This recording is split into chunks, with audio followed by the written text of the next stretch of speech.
الحمد لله نحمده ونستعينه ونستغفره ونؤمن به ونتوكل عليه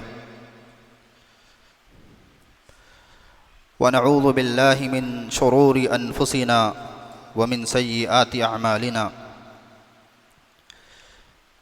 من يهده الله فلا مضل له ومن يضلله فلا هادي له ونشهد أن لا إله إلا الله وحده لا شريك له ونشهد أن سيدنا وسندنا ومولانا محمدا عبده ورسوله وصلى الله تبارك وتعالى عليه وسلم تسليما كثيرا كثيرا أما بعد فأعوذ بالله من الشيطان الرجيم بسم الله الرحمن الرحيم إلا تنصروه فقد نصره الله إذ أخرجه الذين كفروا ثاني اثنين إذ هما في الغار إذ يقول لصاحبه لا تحزن إن الله معنا فأنزل الله سكينته عليه وأيده بجنود لم تروها وجعل كلمة الذين كفروا السفلى وكلمة الله هي العليا والله عزيز حكيم صدق الله العظيم۔ ہر قسم کی تمام تعریفیں سزاوار ہوں اس خالق کائنات پر جو تمام جہانوں کا پالنہار ہے۔ درود و سلام ہو ذات قدسی وشیم صاحب الجود والکرم تاجدار حرم نبی اکرم صلی اللہ علیہ وسلم پر، اور آپ کی آل اور اولاد پر، تمام صحابہ پر، تابعین پر، تبع تابعین پر، متبعین پر، تمام اولیاء اللہ پر۔ اسی طریقے سے یہ سلسلہ چلتا رہے قیامت تک کے آنے والے تمام مسلمانوں پر۔ میرا محترم عزیز دوستوں، بزرگوں اور نوجوان ساتھیوں، خلیفہ اول حضرت سیدنا ابو بکر صدیق رضی اللہ عنہ کے حالات اور آپ کی زندگی پر گفتگو چل رہی ہے۔ گزشتہ جمعہ یہ بات بتائی گئی تھی کہ آپ کا اصل جو نام تھا ان کے ماں باپ نے جو رکھا تھا وہ عبد رب الکعبہ تھا، کعبہ کے رب کا بندہ۔ اس کے بعد حضور پاک صلی اللہ علیہ وسلم نے آپ کا نام عبداللہ رکھا۔ ابو بکر صدیق رضی اللہ عنہ کا نام عبداللہ ہے، کنیت ابا بکر ہے، ابو بکر، لقب صدیق اور عتیق ہے۔ تو سب سے پہلے اس پر ہم بات کریں گے کہ یہ دو لقب کیوں اور کب اور کیسے ملے، صدیق اور عتیق۔ صدیق لقب کیسے ملا؟ علماء نے دو واقعات اس کے ضمن میں بیان فرمائے ہیں۔ پہلا واقعہ یہ ہے کہ نبی کریم صلی اللہ علیہ وسلم جب معراج پر تشریف لے کر گئے تھے، اور معراج کا واقعہ پورا بیان کرنے کی تو ضرورت نہیں ہے۔ جب واپسی ہو رہی تھی تو نبی کریم صلی اللہ علیہ وسلم نے سوالیہ نظروں سے حضرت جبرائیل علیہ السلام کو دیکھا کہ جبرائیل، اللہ نے کہا ہے کہ یہ واقعہ میرے بندوں کے سامنے بیان کیا جائے۔ معراج کا واقعہ، آن کی آن میں ساتوں آسمانوں کا سفر، فکان قاب قوسین او ادنا، اللہ کے اتنے قریب گفتگو، 50 نمازوں کا تحفہ، پھر وہ کم ہوتی گئی، اور پھر اس کے بعد پوری جو تفصیلات ہیں، میں کیسے بندوں کے سامنے، امت کے سامنے بیان کروں گا، میری بات کو کون مانے گا؟ تو اس وقت میں ابو بکر صدیق رضی اللہ عنہ کے بارے میں حضرت جبرائیل نے فرمایا کہ اللہ نے یہ طے کر کے رکھا ہے کہ آپ جائیں گے تو سب سے پہلے آپ کی اس بات کی تصدیق کرنے والا ابو بکر ہوگا۔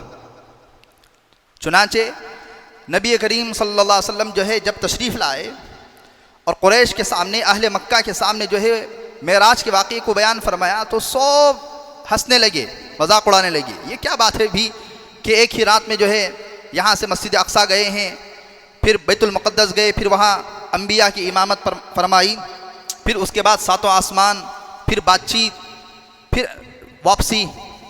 تو ابو جہل نے کیا کیا، چلو اب اچھا موقع ہے، اب ہم پہلے، ابو جہل نے کہا کہ ہم ابو بکر صدیق کے پاس جائیں گے۔ دنیا میں بھی یہ ہوتا ہے کہ اگر کسی کے دوست سے کوئی بات ہو جائے تو لوگ اکثر اس کے دوست کو پوچھتے ہیں، کیا با، آج بھی پوچھتے ہیں۔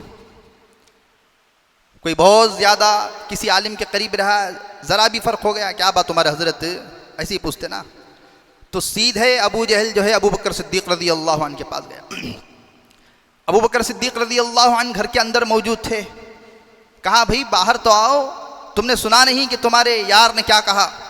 ابو بکر صدیق رضی اللہ عنہ باہر آئے تو ایک ٹولی کو لے کر ابو جہل آیا ہوا تھا، اور ادھر دیکھ رہا ہے مذاق کر رہا ہے، ادھر دیکھ رہا ہے ہنسی کر رہا۔ فرمایا کیا بات ہوئی؟ کہا تمہارا یار تو کہتا ہے کہ وہ راتوں رات یہاں سے مسجد اقصیٰ گیا ہے، پھر ساتوں آسمانوں کی سیر کیا ہے، پھر واپس آیا ہے، پھر نمازوں کا تحفہ ملا، یہ کیسی بات ہے؟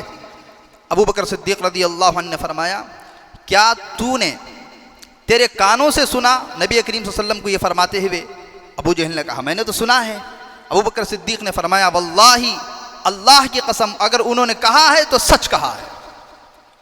حالانکہ ابو بکر صدیق رضی اللہ عنہ کو ابھی اللہ کے نبی آ کر کے وہ واقعہ بیان نہیں فرمائے ہیں۔ پھر ابو جہل نے فرمایا یہ تم کیسے مانتے ہو؟ کہا ہم تو اس سے بڑی بڑی باتیں مانتے ہیں، آسمانوں سے جبرائیل کا اترنا ہم مانتے ہیں، اور ہم وحی کا اترنا مانتے ہیں، تو اللہ کے نبی کا دنیا سے آسمانوں پر جانا ہم کیوں تسلیم نہیں کریں گے؟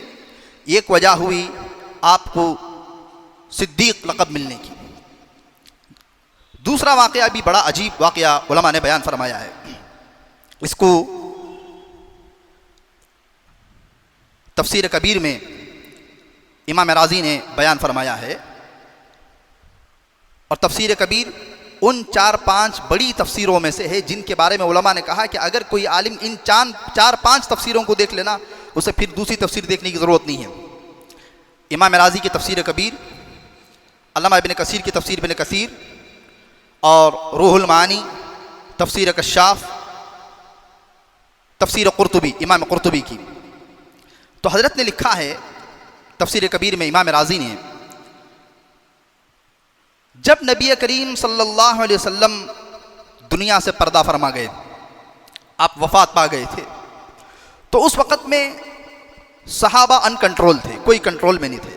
حالانکہ حضرت عمر جیسا آدمی بھی رضی اللہ عنہ کنٹرول میں نہیں تھے۔ اس وقت ابو بکر صدیق رضی اللہ عنہ آگے بڑھے، فقبل بین عینیہ، آپ کی دونوں آنکھوں کے درمیان میں آپ کی پیشانی کو بوسہ دیا، پھر فرمایا بِأَبِي أَنْتَ وَأُمِّي، میرے ماں باپ آپ پر فدا ہو جائیں، اور فرمایا وَاللَّهِ الَّذِي نَفْسِي بِيَدِهِ لَا يُذِيقُكَ اللَّهُ الْمَوْتَيْنِ أَبَدًا، اللہ کی قسم اس کے بعد آپ کو دوسری موت کبھی نہیں چھوئے گی۔ ایک جملہ فرمایا تھا ابو بکر صدیق رضی اللہ عنہ نے۔ تو علماء نے فرمایا صدیق اسے کہتے ہیں جو کہے وہ کر کر کے دکھائے، اس کے قول اس کے فعل میں تضاد نہ ہو، الگ الگ نہ ہو، جو بات کہتا ہے وہی کرتا ہے، جو کرتا ہے وہ کہتا ہے۔ ٹھیک ہے، اس کا مطلب یہ تھا کہ ابو بکر صدیق رضی اللہ عنہ نے فرمایا اللہ کے نبی علیہ الصلوۃ والسلام اب جب دنیا سے پردہ فرما گئے ہیں، اب دوسری موت آپ کو نہیں چھوئے گی۔ اس کا کیا مطلب ہے؟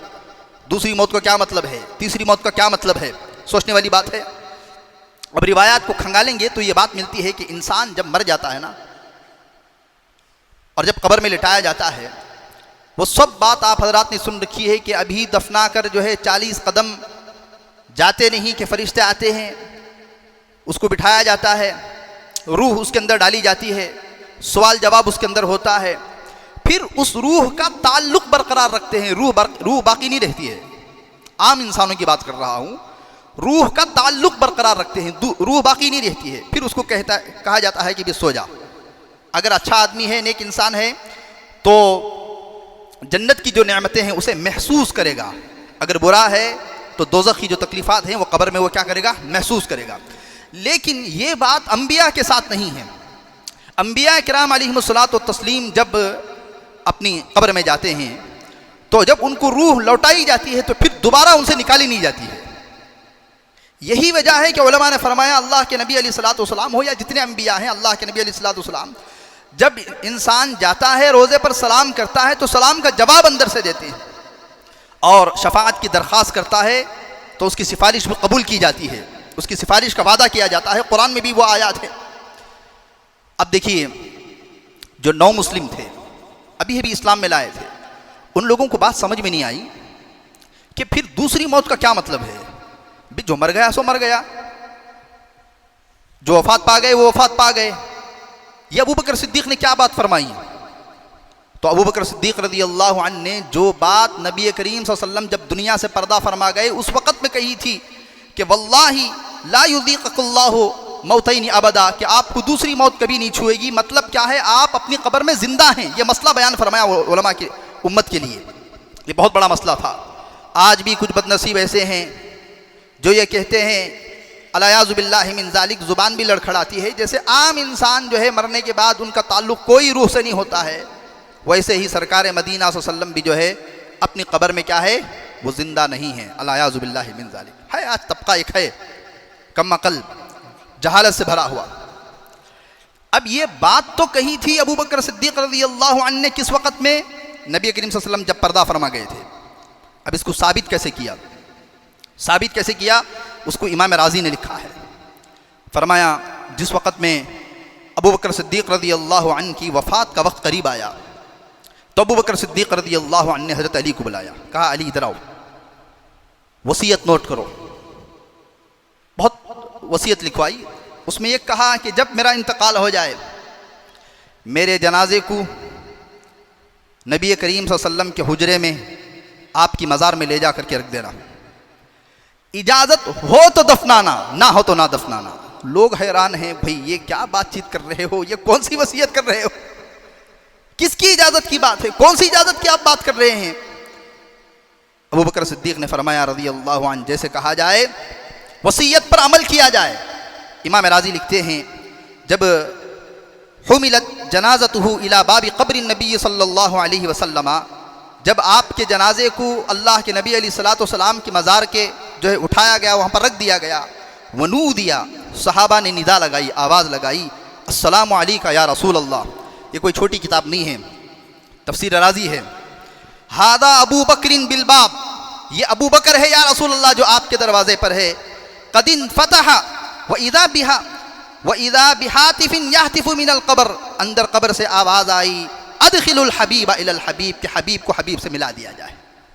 یہ صحابہ نے آواز سنی، اس وقت صحابہ کو بات سمجھ میں آئی تھی جس وقت میں ابوبکر صدیق رضی اللہ عنہ نے فرمایا کہ آپ کو دوسری موت کبھی نہیں چکھ سکتی ہے، آپ حیات ہیں۔ تو اس وقت میں نو مسلموں نے کہا کہ ابوبکر صدیق نے جو کہا وہ صداقت کے ساتھ، سچائی کے ساتھ وہ کہہ کر کے دکھایا، وہ کر کے دکھایا۔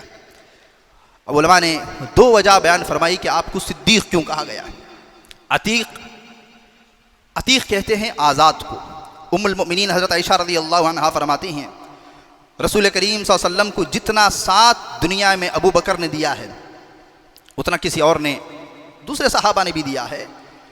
ایک مرتبہ ابو بکر صدیق رضی اللہ عنہ سے پوچھا گیا کہ دنیا میں آپ کی کیا خواہش ہے؟ فرمایا 3 خواہشیں ہیں، ایک مال میرا ہو ہاتھ رسول اللہ کا ہو صلی اللہ علیہ وسلم، دوسرا بیٹی میری ہو لیکن اللہ کے نبی کے ماتحت میں ہو، ان کی زوجہ بنے، اور تیسری بات ذہن سے اس وقت میں نکل رہی ہے، 3 باتیں فرمائی تھی کہ میری 3 دنیا کے اندر جو ہے تمنائیں ہیں۔ اب دیکھیے جس چیز پہ مجھے آج جو گفتگو کرنا ہے وہ اصل میں یہ ہے، صحبت انسان کو، کسی کی صحبت، کسی کی رفاقت، کسی کی دوستی، صحبت صالح ترا صالح کنت، صحبت طالح ترا طالح کنت۔ انسان کو اچھی صحبت اچھا بنا دیتی ہے، بری صحبت انسان کو برا بنا دیتی ہے۔ صحبت کیسی پائی ابو بکر صدیق رضی اللہ عنہ نے؟ ہجرت کی رات آئی، نبی کریم صلی اللہ علیہ وسلم بذات خود تشریف لے گئے ابو بکر صدیق رضی اللہ عنہ کے گھر۔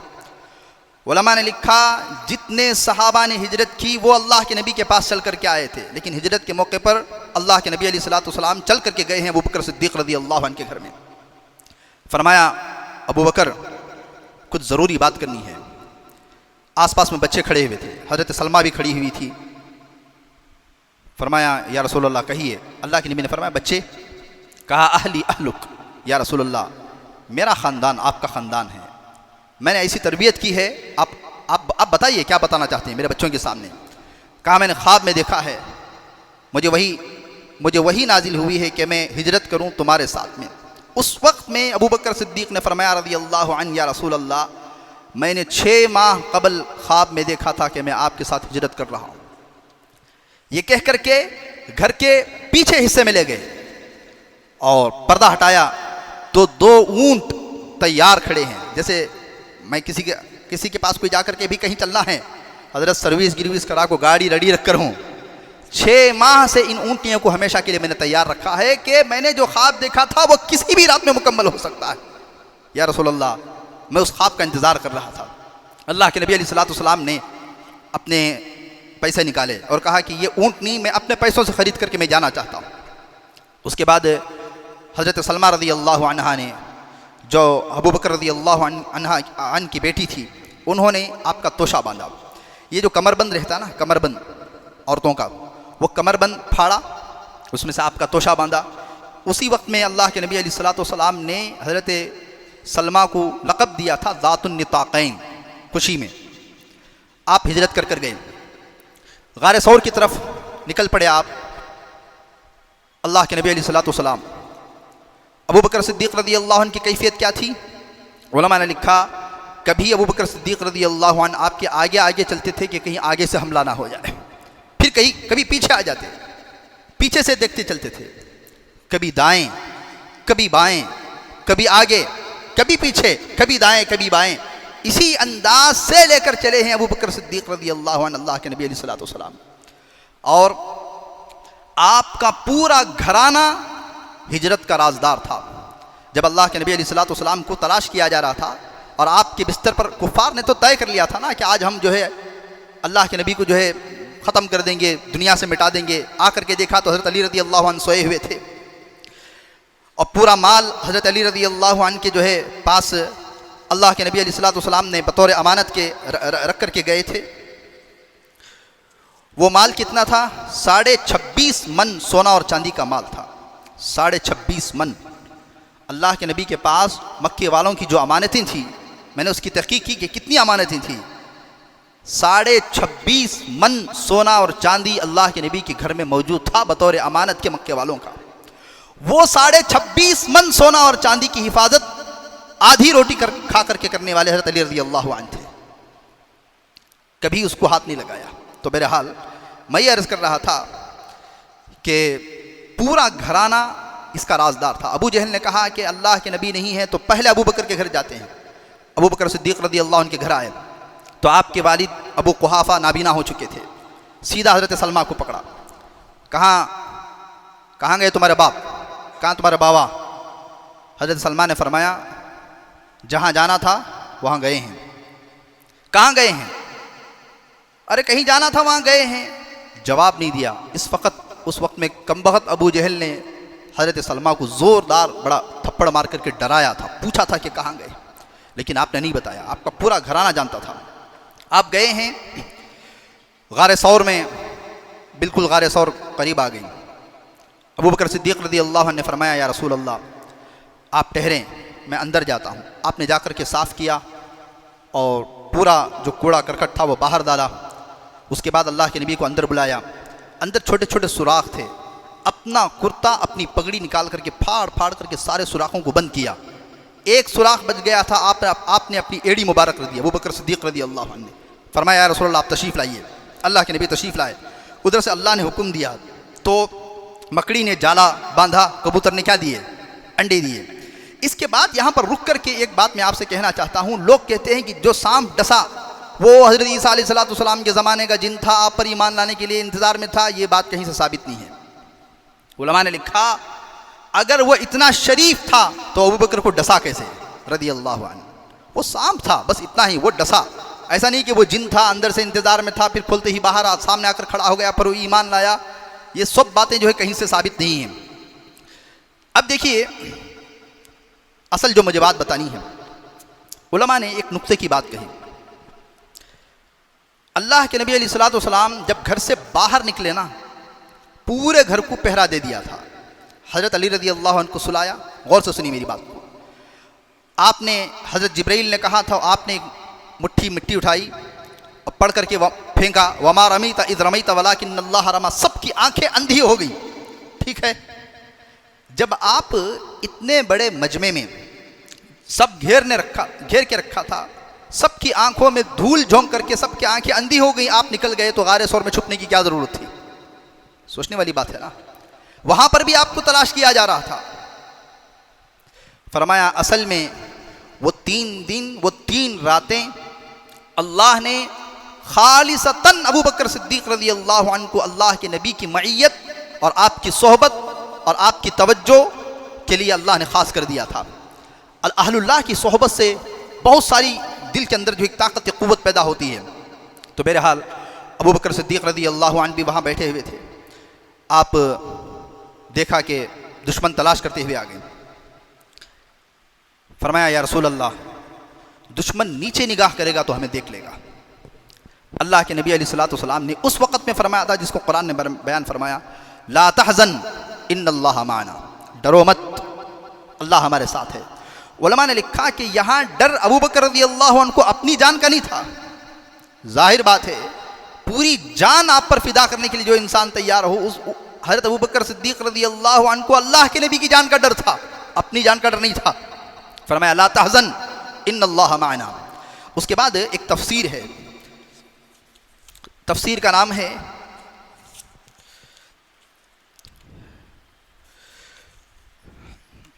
البرہان فی تفسیر القرآن. اس کے علاوہ روح الجنان فی تفسیر القرآن ابو الفتوح رازی کی. حالانکہ یہ معتبر تفسیریں ہیں ابو بکر صدیق رضی اللہ عنہ کے دشمنوں کی. اب میں نہیں بیان کرنا چاہتا, دشمنوں کی کتاب میں یہ بات لکھی ہوئی ہے. تو علماء نے کہا دشمن جب تعریف کرنے پر آ جائے تو یقیناً اس کے پیچھے کوئی بات ہے. جب اللہ کے نبی علیہ الصلوۃ والسلام نے ابو بکر صدیق رضی اللہ عنہ کے چہرے کو ابھی بھی دیکھا کہ تھوڑا اندر سے ڈر ہے, خوف ہے, حالانکہ کہہ دی ہے لا تحزن ان اللہ معنا. اس کے بعد البرہان فی تفسیر القرآن میں لکھا ہے کہ ابو بکر ڈرتے کیوں؟ اگر یہ یہاں سے آئیں گے ہم یہاں سے نکلیں گے. سوچنے والی بات ہے, غار کا ایک ہی دروازہ تھا, وہ یہاں سے داخل ہوں گے تو ہم یہاں سے نکلیں گے. ابو بکر صدیق رضی اللہ عنہ نے فرمایا جیسے ہی اللہ کے نبی نے اشارہ فرمایا ادھر سے نکلیں گے, میں نے دیکھا تو جدہ کا سمندر اور وہاں پر کشتیاں پھرتی ہوئی مجھے نظر آئی. ڈرنے کی بات نہیں ہے, اگر یہاں داخل ہوتے ہو تو ہم کہاں سے نکلیں گے؟ ہم یہاں سے نکلیں گے. ابو بکر صدیق رضی اللہ عنہ نے فرمایا میں نے جدہ کا سمندر اور دور تک اس میں جو کشتیاں تھیں وہ چلتی ہوئی میں نے اپنی آنکھوں سے دیکھی ہے. دیکھیے یہ وہ باتیں ہیں جلدی سے لوگوں کو سمجھ میں نہیں آتی ہیں. بعض مرتبہ آج کل لوگ جو ہے جیسے جیسے سائنس پڑھتی جا رہے ہیں, منطق زیادہ پڑھتے جا رہے ہیں, وہ حقیقت کا انکار کرتے جا رہے ہیں. یہ وہ چیزیں ہیں آج کل لوگوں میں اہل اللہ کی صحبت, ان کی توجہ, ان کی برکات بھی بری نظر لگتی ہے, اس بات کا یقین ہے نا. اللہ کے نبی نے فرمایا العین حق, بری نظر کیا ہوتی ہے؟ لگتی ہے. علماء نے فرمایا جب بری نظر لگتی ہے تو اچھی نظر بھی لگتی ہے. اسی وجہ سے مولا روم نے کچھ اشعار ان کے بارے میں ہیں, ہیچ کس, بڑے لمبے اشعار ہیں, ان کا صرف ترجمہ پڑھ دیتا ہوں. 12 اشعار ہیں تقریباً. کوئی لوہا خود بخود تیز خنجر نہیں بن سکتا. لوہے کی راڈ رکھی ہوئی ہو, 1000 سال رکھی ہوئی تو وہ لوہے کی راڈی چنے, خنجر نہیں بنتی انہیں, اسے کوٹنا پڑتا ہے, اسے محنت کرنا پڑتا ہے. مولانا رومی جو ہے مسجد میں ہاؤس کے کنارے پر بیٹھے ہوئے منطق پڑھا رہے تھے, فلسفہ پڑھا رہے تھے. بہت بڑے اولیاء اللہ کے ولی گزرے ہیں, حضرت شمس تبریز رحمۃ اللہ علیہ. وہ سادے کپڑوں میں, حالانکہ حضرت کا بہت چرچا تھا, حضرت بالکل سادے کپڑوں میں مسجد کے اندر داخل ہوئے. فرمایا مولانا رومی سے این چیست, منطق کی پڑھی جو ہے, جو مدرسے میں پڑھے ہوئے ہیں وہ جانتے ہیں, بہت مشکل فن ہے. اور جو منطقی ہوتا ہے اسے فطرتاً تھوڑا گھمنڈ ہوتا ہے. منطقی کہتے ہیں سامنے والے کو بات کو ذرا, اسے کون بھی جواب نہیں دے سکتا, بولتے ہیں ہم اسے منطقی کہتے ہیں, حاضر جوابی, اور ایک فن ہے منطق کا.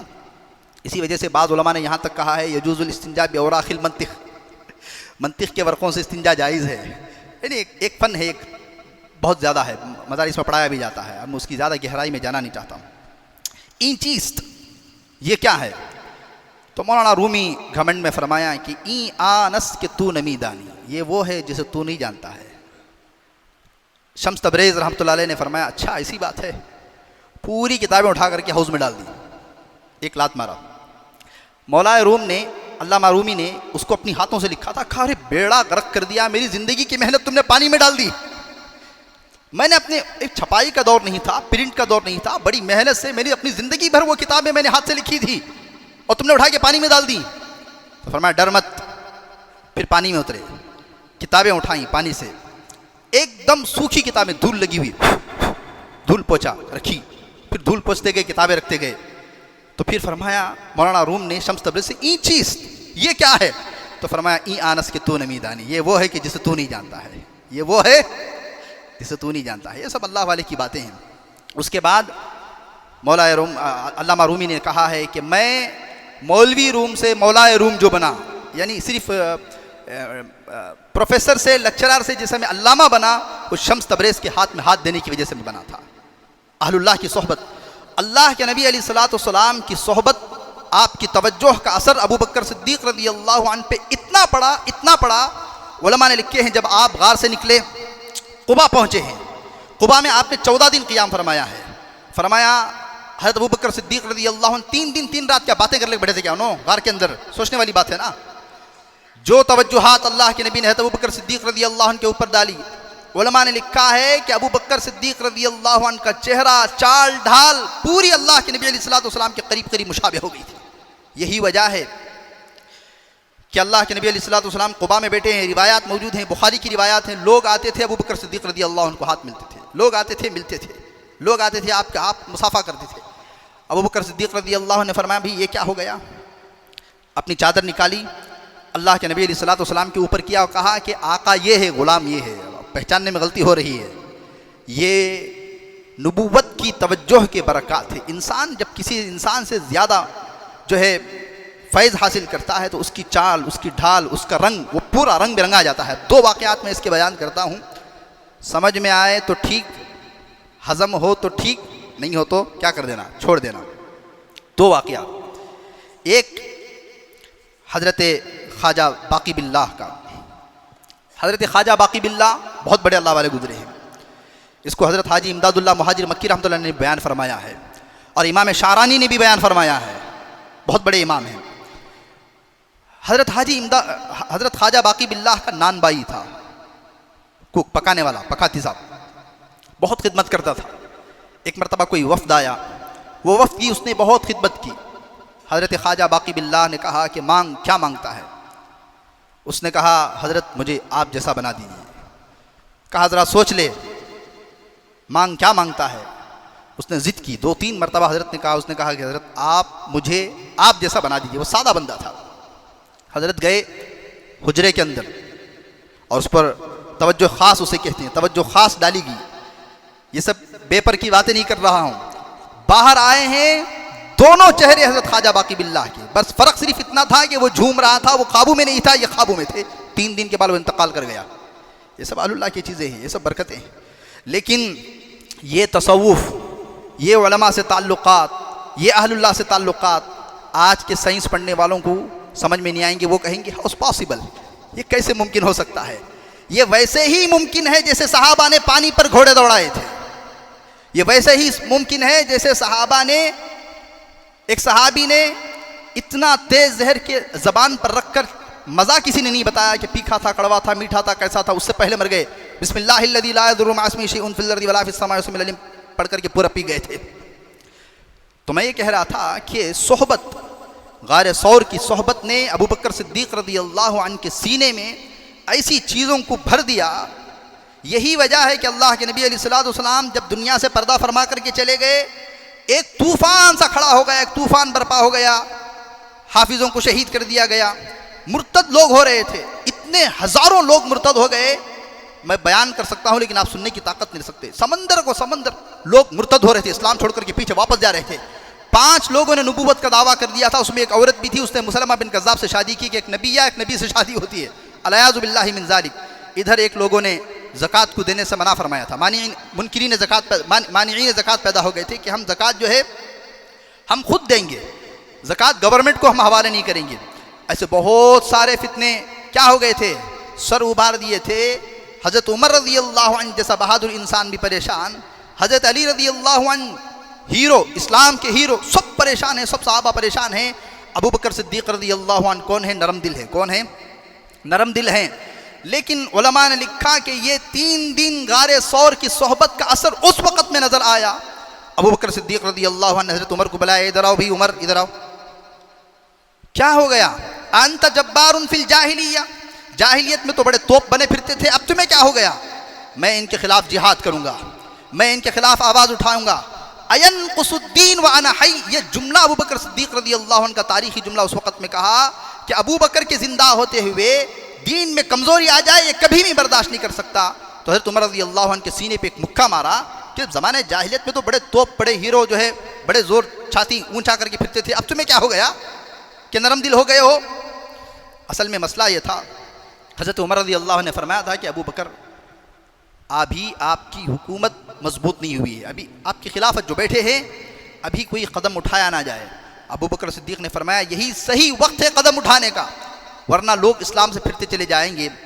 تو وہ جو اسٹپ لیا ہے نا، تتر بتر پورا، میں آپ کو ایک چھوٹی سی مثال دوں، حالانکہ وہ حضور پاک صلی اللہ علیہ وسلم کے پاؤں کے دھول کے برابر بھی نہیں ہے، خدا نہ خواستہ کہیں کا پرائم منسٹر، میں بول رہا ہوں نا، کوئی یہ ہی نہیں ہے، اچانک کچھ ہو جاتا ہے تو ملک میں کیا صورتحال بنتی ہے سب جانتے ہیں، ایمرجنسی کے حالات پیش آ جاتے ہیں، حالات کدھر بھی خراب ہو سکتے ہیں۔ یہ تو بعد از خدا بزرگ توئی قصہ مختصر، اللہ کے بعد اگر کسی کا مقام ہے تو حضرت ابو بکر صدیق رضی اللہ کے نبی علیہ الصلوۃ والسلام کا مقام تھا، بعد از خدا بزرگ توئی قصہ مختصر۔ اللہ کے بعد جس کا مقام تھا حضرت محمد رسول اللہ صلی اللہ علیہ وسلم دنیا سے تشریف لے کر گئے ہیں، تو اس وقت میں کتنے حالات بگڑے ہوں گے، صحابہ ان کنٹرول ہے۔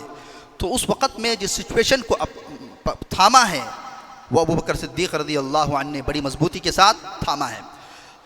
تو بہرحال صحبت اپنے بچوں کو، جیسے غار ثور میں ابو بکر صدیق رضی اللہ عنہ نے اللہ کے نبی علیہ الصلوۃ والسلام کی صحبت آپ سے جو فیض حاصل کیا ہے، آج بھی اپنی اولادوں کو، اپنے بچوں کو علماء سے، اہل اللہ سے جوڑ کر کے رکھیں، ورنہ وہ دن دور نہیں کہ ہماری نسلوں کے ہماری جو آنے والی نسلیں ہیں ان کے ایمان پر ڈاکہ ڈال دیا جائے گا۔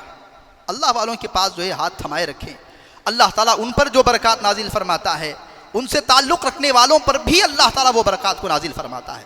اس کی اتنی لمبی بحث ہے کہ ثانی اثنین اذ ہما فی الغار اذ یقول لصاحبہ لا تحزن ان اللہ معنا، اتنی باریک اور علمی بحثیں ہیں، 4 گھنٹے اس پر بات کی جا سکتی ہے کہ وہ 3 دن میں کیا ہوا تھا غار ثور کے اندر میں، وہ کیا تجلیات ہوئی تھی، کیا برکات ہوئی تھی، اس پر بات کی جا سکتی ہے۔ اللہ تعالیٰ ہم تمام کو کہنے سننے سے زیادہ عمل کرنے کی توفیق عطا فرمائے۔ اللہ تعالیٰ ہم تمام کو جو ہے صحابہ کرام رضوان اللہ علیہم اجمعین کے نقش قدم پر چلنے، نبی کریم صلی اللہ علیہ وسلم کی سنتوں کو جان کر سینے سے لگا کر زندگی گزارنے کی توفیق عطا فرمائے۔ اللہ تعالیٰ ہماری موجودہ نسلیں، آنے والے نسلوں کو علماء سے، اہل اللہ سے، اللہ والوں سے جوڑ کر رکھے۔ اللہ تعالیٰ سب کی ایمان کی حفاظت فرمائے۔ وآخر دعوانا الحمدللہ رب العالمین۔